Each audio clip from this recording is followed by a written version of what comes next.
পশ্চিমবঙ্গের রাজনীতিতে তরুণ প্রজন্মের আলোচিত নেতাদের মধ্যে একটি পরিচিত নাম পীরজাদা নওশাদ সিদ্দিকী। ফুরফুরা শরীফের ঐতিহ্যবাহী সিদ্দিকী পরিবার থেকে উঠে আসা নওশাদ সিদ্দিকী খুব অল্প সময়ের মধ্যেই নিজের রাজনৈতিক পরিচয় তৈরি করেছেন।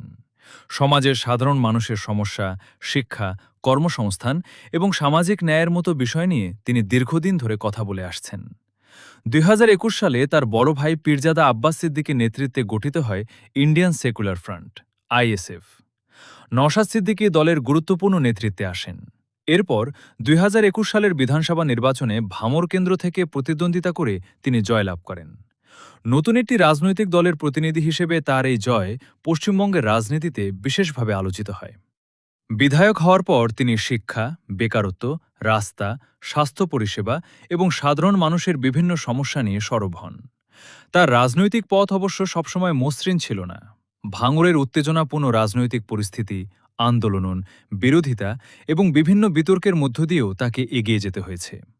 তার সমর্থকদের কাছে তিনি একজন সাহসী ও স্পষ্টভাষী তরুণ নেতা। আবার তার রাজনৈতিক অবস্থান নিয়ে সমালোচনাও রয়েছে।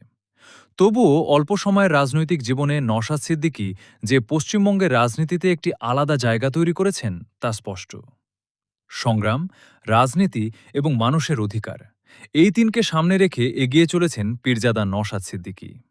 তার রাজনৈতিক ভবিষ্যৎ কোনো পথে এগিয়ে যায়, সেটাই এখন দেখার বিষয়।